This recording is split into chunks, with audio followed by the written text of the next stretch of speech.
no Brasil foi contado para nossa gente que várias coisas não são pra gente, para quem nasceu na minha realidade, né? Ó, isso aqui não é para você, isso aqui não é para você, isso aqui não é para você, isso aqui não é para você, isso aqui não é para você. E aí as opções ficaram pouquíssimas demais. É como se tivesse sobrado pra gente mesmo a miséria, o caos, a escassez. O que restou de resíduo na humanidade ficou pra gente. Sim. E a galera foi acreditando nisso, o que não era uma verdade. A galera foi acreditando que era verdade e foi deixando de lutar e o tempo foi passando.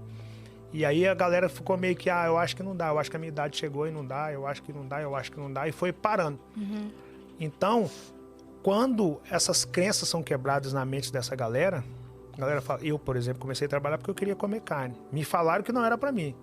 Igual falaram várias outras coisas. E eu falei, não, eu vou comer carne. Quando eu determinei que eu ia comer carne, eu comecei a trabalhar no sentido de fazer o que falaram que não dava para ser feito e provar que tinha que ser feito, que dava para ser feito. Isso aos 7 anos de idade. A partir dali... 7 anos? 7 anos de idade. Eu tive a infância roubada pelo trabalho infantil. Isso não é bonito. Uhum. No meu caso, não tinha opção. Era fazer ou fazer, não tinha outra opção. Eu nasci em Minas. Eu nasci em Pitangui, interior de Minas Gerais. Uma cidade com 25 mil pessoas quando eu nasci. Uhum. E causa da miséria, né? Eu costumo brincar que existe a classe A, B, C, D, E, F, depois do lugar onde eu nasci. E falo isso com muito orgulho que eu consegui sair de lá.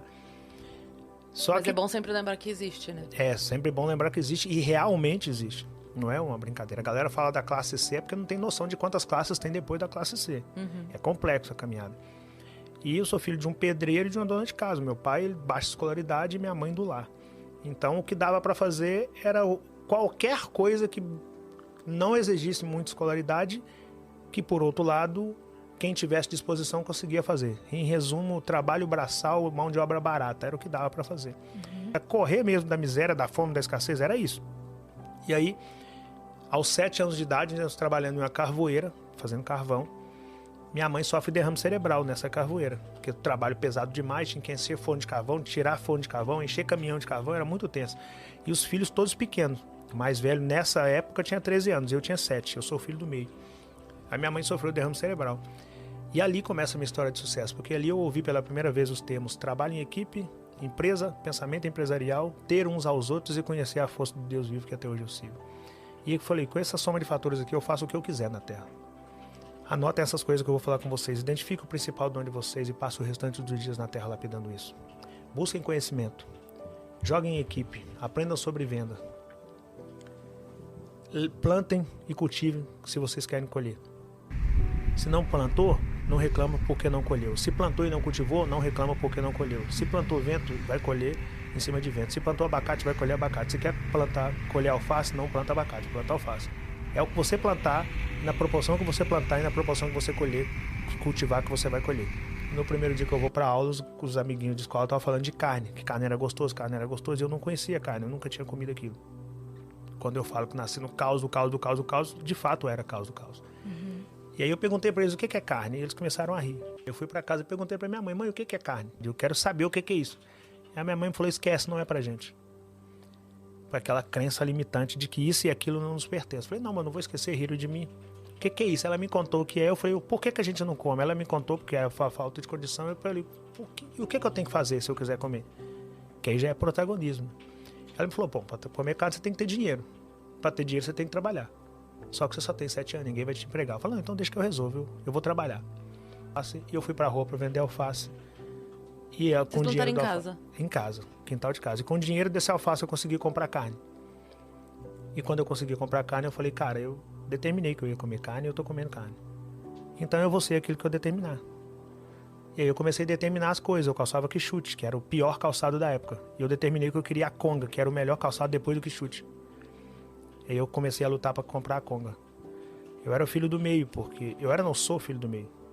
E na realidade, quando eu nasci, não se comprava roupa para filho do meio. A roupa era comprada pro irmão mais velho, depois passava para a irmã, chegava no filho do meio, eu tinha que cuidar da roupa, porque ia ter mais 2 irmãos que iam usar a roupa. E eu determinei que eu ia comprar minha roupa nova. E aí comprei minha roupa nova. E aí comecei a determinar que eu ia ter minhas coisas. E aí eu fui vendendo mais. Pitangui ficou pequeno para mim, eu fui para Belo Horizonte. E eu voltei para a rua para vender. Só que eu comecei a vender muito, e aí começou a interferir. Trabalhar e estudar começou a ser no mesmo horário, eu tinha que escolher um dos dois e escolhi trabalhar. E aí meu pai falou, velho, eu não te entendi. Eu te falei que o conhecimento é que transforma. Você está abandonando o conhecimento para trabalhar, você vai até conseguir vender, mas você vai ser um vendedor mediano com o nível de conhecimento que você tem. Você vai ter que buscar conhecimento complementar. E aí eu comecei a ler. Comecei a comprar livro, por minha conta. Eu descobri aquelas lojas Sebo, livro usado, e comecei a comprar livro. E aí foi melhorando a minha mentalidade. E aí, é porque eu falei, cara, eu vou pro Rio de Janeiro vender alguma coisa lá. Eu sempre era aquele cara que fazia o que dava, quando dava, até que houvesse coisas melhores que aquilo para fazer. Eu só não deixava de fazer o que dava. E não deixava de ler, não deixava de buscar conhecimento. E eu comecei a vender bala nesse trem e depois fui conhecer o mar e comecei a vender água na praia. Uma cidade de 40 graus, você imagina, vender água na praia. Só que você descobre quando você chega na praia que 40 graus não é garantia que você vai vender água. Porque tudo muda o cenário o tempo todo. Só que ali eu já tinha muita maturidade. Aos 15, aos 20 anos, o regente na nossa vida é a vontade. Você tem vontade de fazer várias coisas. Só que você ainda não tem coragem. Aí dos 20 aos 25, 30, o regente passa a ser a coragem. Você tem coragem de praticar as suas vontades. Só que você quebra muita cara porque você só tem coragem e vontade, você não tem muito conhecimento. Então você faz várias coisas que hoje você não faria. Passou dos 30, começa o regente do discernimento, que você continua tendo coragem, continua tendo vontade, mas você já põe na balança se aquilo compensa ou não compensa. Sim. Então quando eu fui para Copacabana, quando eu fui para o Rio, eu já estava na fase do discernimento. Tinha várias coisas que eu tinha vontade, várias coisas que eu tinha coragem, mas a balança do compensa e não compensa, isso é para mim ou não é para mim, é o momento ou não é o momento, já era mais latente dentro do Rick. E aí eu fui pra praia pra fazer o que dava, tendo vontade de trabalhar, tendo coragem de trabalhar e sabendo que aquilo compensava, que era o momento do Rick cuidar do Rick. E praticar tudo aquilo que ele tinha buscado de conhecimento durante uma caminhada, durante uma vida toda. Quando eu chego em Copacabana, eu descubro que não dava pra vender tanta água assim, só porque o sol era 40 graus. E aí eu começo a lapidar as minhas técnicas de venda e começo a vender mais pelo relacionamento do que pela água propriamente dita. A minha intenção era vender água, a minha estratégia era me relacionar para vender água. Eu fui formado na faculdade da vida. Essa escola formal eu tive que abandonar para colocar comida na mesa.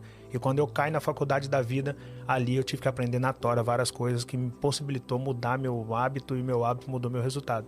E essa fórmula é uma que eu aprendi na faculdade da vida e que dificilmente eles iam me ensinar dentro da escola, porque o conhecimento liberta e a estratégia não é nos libertar. A estratégia é nos manter presos para que nós peguemos alguns diplomas e temos a impressão que estamos formados e paramos de buscar conhecimento. E aí nós estamos dentro de uma jaula, preso a um canudo que muitas das vezes não garante o seu sucesso. Quem entender que o mundo dos negócios é um jogo de quem suporta mais nãos, alcança o extraordinário. Quem achar que o mundo dos negócios é um jogo de quem consegue mais sim, fica pelo caminho. Então, quando você entende a ótica de pegar limão que a vida te dá e fazer limonada, ao invés de reclamar que a vida está te dando limão, você entende a mágica de se alcançar o extraordinário. Que é olhar para onde está todo mundo olhando e chegar ao que ninguém conseguiu ver ali. Eu acredito muito que não importa para onde eu vá, só me importa de onde eu venho. Os desafios que vão vir pela frente, seja eles quais forem, eu vou encarar. De tanto não desistir, uma hora você acaba conseguindo. E eu sou esse teimoso, né? E eu fui um cara que foi muito humilhado na vida, né? Então eu falava de alcançar algumas coisas que para a realidade que eu tinha era quase que surto. Só que eu falava. E aí a galera humilhava, a galera zombava. Então a galera precisa começar a entender que conhecimento não é caro. Que conhecimento é necessário, que o conhecimento é para ontem. A galera não compra um curso, a galera não compra um livro. Buscar mais conhecimento. É muita potência dentro de um país só. E é muito dessas potências sem alcançar resultado, porque são teimosos. Eu não gosto de ler, eu não tenho paciência para ler. E não é uma questão de ter paciência, não é uma questão de gostar, é uma questão de ter necessidade de estourar algumas bolhas que você criou por falta de conhecimento e enxergar que o mundo é muito maior do que o pequeno universo que você resolveu habitar. Sim. E quando você enxerga isso, você pode ser o próximo cara a estourar o mundo afora. Sim. Mas enquanto você não sai desse lugar, você acredita que o mundo está de sacanagem contra você, que o universo conspira contra você. Mas, na verdade, você entrou para dentro de uma bolha e se contenta com o nível de conhecimento daquela bolha. Adulto tem todas as respostas, a verdade é essa. Quem está colhendo em grande porção sabe o porquê está colhendo em grande porção. Quem está colhendo em pequena porção sabe por que está colhendo em pequena porção. E quem não está colhendo sabe por que não está colhendo. As regras desse livro são: regra 1, nunca pense em desistir. Regra 2, nunca se esqueça da regra 1. Regra 3, não vai ser fácil. Regra 4, não precisa ser fácil, basta não ser impossível. A regra 5 é justamente essa: se você começar um negócio hoje, pode dar tudo errado. Não tem garantia que vai dar certo. Regra 6. Se você não começar um negócio, já deu tudo errado. Perfeito. Porque alguém começou naquele dia. Então essas regras são as regras que eu costumo dizer para as pessoas. Cara, entre não começar porque vai dar errado e começar, comece. Porque pode sim dar tudo errado. Não tem garantia. Mas se você não começa, já deu errado. Se for 1 em 1 milhão, tem que ser eu. Se for 2 em 1 milhão, é eu e mais um. Se for 10 em 1 milhão, sou eu e mais 9. Mas eu vou me colocar na condição de ser uma dessas pessoas que vai alcançar esse tal de extraordinário. E a galera não quer isso. O sucesso é treinável. Se você identifica seu dom, ele é treinável. Se você quer ser engenheiro, ele é treinável. Se você quer ser vendedor, ele é treinável. O sucesso é treinável. Vantuíra, no Brasil, nós temos aquela ótica que peguei o canudo, formei e não estudo mais. Aí você começa a ficar para trás, porque se é dom, você parou de lapidar, e se é estudo, você parou de estudar. Aí você começa a se estagnar em um determinado degrau de uma escada que é muito maior do que o lugar que você conseguiu alcançar. Então, seja via seu dom, ou seja, ensinamento de área, de curso em questão, você tem que estar em constante processo de lapidação, em constante processo de busca de conhecimento. Eu já desisti de projetos, que é diferente de desistir do propósito. O meu propósito era comer carne. Para comer carne eu poderia plantar uma horta ou trabalhar num lava-jato. Se a horta não desse, eu desistia da horta e ia para o lava-jato, mas o propósito era comer carne. Estou dando exemplos aqui. Então, de projetos, eu já desisti, porque não adianta você ficar dando murro na ponta de faca. Agora, do propósito, eu não desistia. Isso. Eu mudava o projeto para chegar no mesmo propósito. Quando o mundo olhar para você, você tem que estar pronto. Eu falo isso sempre. Tem duas coisas que não dá tempo de você ser preparado durante a caminhada, quando a oportunidade chega. A primeira, não dá para você ganhar dinheiro antes de ter educação financeira. E a segunda, se você tiver a oportunidade antes de ter o preparo, você não consegue se sustentar de pé. E eu consegui fazer as duas coisas. Eu busquei educação financeira antes de chegar ao recurso financeiro e eu me preparei antes da oportunidade chegar. E talvez por isso eu consiga me firmar depois daquele vídeo. Tem 3 coisas que é igual em todas as pessoas que alcançaram o extraordinário. A primeira delas é uma fé inabalável, todas elas têm. A segunda é a busca incansável por conhecimento. E a terceira é o trabalho em equipe.